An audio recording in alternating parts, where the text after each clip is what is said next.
I've been watching ChargeBee for a while, and it's like really nice to just like meet the team, and if I can help a little bit, I think that's good. And I challenged myself to give my most money-minded talk. So when Sriram asked me, what the hell do you want to talk about? I was like, let's just do 100,000 agents, and then we'll figure it out. Which actually is like kind of the thematic thing of the talk, and I'm actually like pretty dead serious about this. The subtitle or alternative name that I would want to give for this is that you should be a token billionaire right now. And this is actually not that hard. And actually, it's like being achieved by quite a lot of people. And if you're not even aware of it, you should be as well. So this is the extreme psychosis talk. Philip will save you money. I will lose all your money for you. Okay.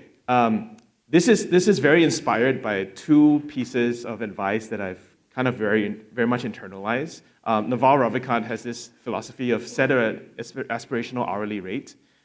He set an aspirational rate of $5,000 an hour. Nobody charges that, but he charges himself that as a bar for like, well, if I do this thing and it costs me an hour, actually that's going to cost me $5,000. Would I pay for that? And if not, can I outsource it?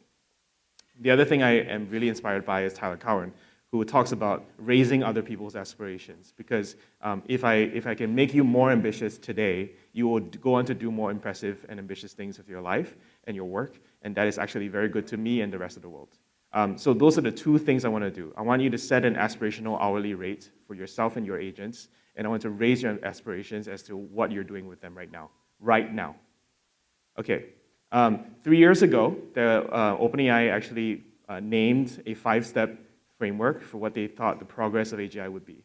And at the time, they were saying that they were kind of round about level 2. This is like just as they were embarking on releasing O1 and everything else that happened after that. I actually started putting levels to that, right? Level 0 was basically GPT-3. You kind of throw in your chatbots. Remember when like people added features and did not charge you extra money for them because they didn't know how to monetize, and that was like the exploration phase. Level 1 is obviously $20 a month. Level 2, $200 a month. But you can keep going. And there was actually talk of $2,000 a month. OpenAI chickened out, but they should have done it. And I think that will continue to keep going. And actually, in enterprise, a lot of people are already at level 3 and 4. And even more than that. And I'll show you some stuff as well, right? Because I have since, in my past sort of 3 years, like joined an agent lab and actually seen this from the inside. So I can tell you some things that I would not have known if I didn't join one of these labs. First off, go through the mentor exercise of what does $100,000 get you. On the left is GPT-5, on the right is Claude calculating their own output. It's roughly, the way I put it is about 1 to 3 million books worth of context that you can process and output. It was some kind of reasonable ratio of 70-20-10 in terms of inputs and outputs. And depending on like what kind of workload you're trying to process, that is roughly $100,000 worth of work, right? If you can put it in terms of amount of emails consumed, you can consume 50 million emails. Or if it's like much more expensive, you can output. You can do like other forms of calculations on that. I think like that is like really interesting because people are actually putting this into practice. People mentioned, Sarah mentioned my podcast. Sarah, who's coming on next, is this week's guest, which I'm very excited about. And it was a very great conversation. One thing I started talking about with the OpenAI pod that we released was what I've been calling sort of the dark factory of OpenAI, right? Where they are actually shipping code 100% AI generated, but also 100% AI reviewed. Like there's no human review before checking it in and committing to prod. There's only a review after bugs have been shipped or experienced. It's very, very subversive, but I think that's the way that you scale. And in my title of the podcast, I actually called Ryan, the guest, a token billionaire, and he started adopting it. This is at AIE Europe last week, and he starts identifying as a token billionaire. I think it's somewhat catching on. How do token billionaires live?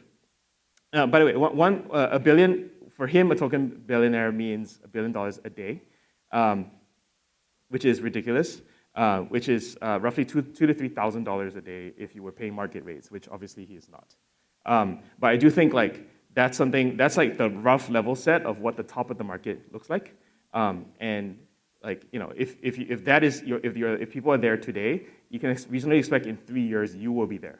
You know what I mean? Like there's some kind of diffusion curve where the rest of the world is going to get to where the top of the pyramid is. The way that they run the sort of token billionaire dark factory type thing is through a system called Symphony. There's no time in here to talk about it, but you should definitely look at the repo and definitely look at the different systems by which they do a closed loop of software development that enables full autonomy. I think the increasing tendency is to want to interject human in the loop in every single one of these 8 steps. And the core insight is to really fight that and use agents to solve agent problems. It's very, very tricky, but you have to force yourself to do it. Otherwise, you will never scale to the level that they're doing it. The other insight is more, this other section is more close to home. It's where I've been working for the past 6 months. This is Cognition's launch. This is when they first came out in March 2024, promising to be a full AI software engineer.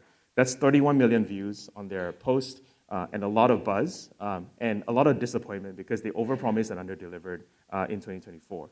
But since then, they've obviously come through in a big way. But I think that lesson of setting the high aspiration and then doing the work to match up to it is actually preferable to the alternative where you exactly set the level of where you are at, and nobody cares or nobody notices, and you're not ambitious enough. And that's also a mistake.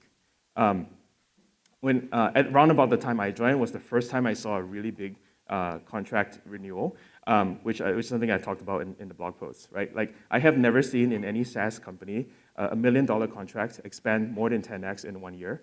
And actually the real number was 17. I just didn't talk about it in the post.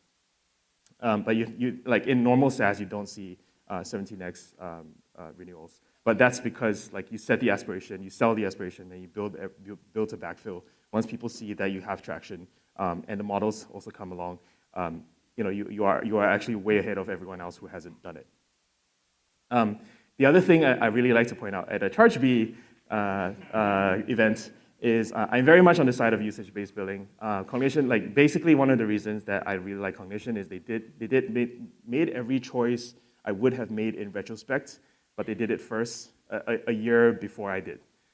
A year before I realized they were correct, right? Like at this point, I was like, okay, you guys are way smarter than me. So utilization is extreme. Let me show you how extreme. And I haven't shown, these charts have never before seen in public. I've been cleared to show them a little bit. And it's not that crazy, don't worry. This is a usage chart at Cog. And like it is something happening in December where that has really unlocked. Like people call it GPT-5.4, Opus, whatever that is. I think a lot of people have called out the phase change that's happened at the end of last year. It is really true. It's really been seen. I think the public numbers are 50% month-to-month growth since the models came out and were integrated into the harnesses. And in this past 1 month, the public disclosure has been 100% growth in the past month. It is absolutely fucking nuts. And I don't know how to, and there's no other way to price for it apart from usage base. For the record, to give you a size, because I had to blank out the y-axis, obviously, this is round about when the 10B and 15B rounds for Cognition happened. I think the other thing I want to give people a mental sense of is when you're going down the model lab path versus the agent lab path, model labs are basically cost plus, where you have to kind of compete on like what level of intelligence you're delivering and give like some kind of fair amount. There are obviously premium providers, the discount providers. You can read Philip's book and optimize your delivery, but you're going to do sort of quantity, sort of commodity basis of tokens. Whereas at an agent lab, you're definitely selling outcomes. And I much bias you towards building for outcomes because that is where you're really replacing human labor and building the $100,000 agent, as opposed to doing dollars per token. Dollars per token is a very tough battle to win unless you are literally like scaling capital in the hundreds of billions of dollars of range. That is a scale game. Agent lab is very much of a domain-specific game where you can win by competing and delivering value to specific customers in that vertical. This is not to say that agents, like token billionaires are completely unoptimized. It is just that you will be the first to figure out what to optimize. If you don't even try to overspend, you will never figure out how to save. You know what I mean? So this is one paper that came out recently that has been pretty influential in our thinking on agents of chaos. Like basically, we give a bunch of researchers a lot of tokens and a lot of room to spend Opus on OpenClaw and go see what happens, right? And they come back with these 11 case studies. Okay, now we go fix it, right? But if you were the conservative engineer type, where you try to optimize and do everything right out of the gate, you will never find any of these things. And so you'll be even more behind. That's how you compound being sort of slow-minded and not this sort of token billionaire mindset. To conclude, this is the list from OpenAI Dev Day last year of token trillionaires, token billionaires. Most of these people are literal billionaires right now. And I think that you can get on there. And I think the closing message that I want to give to you guys is that the best token billionaires today will be dollar billionaires tomorrow. So why not do it?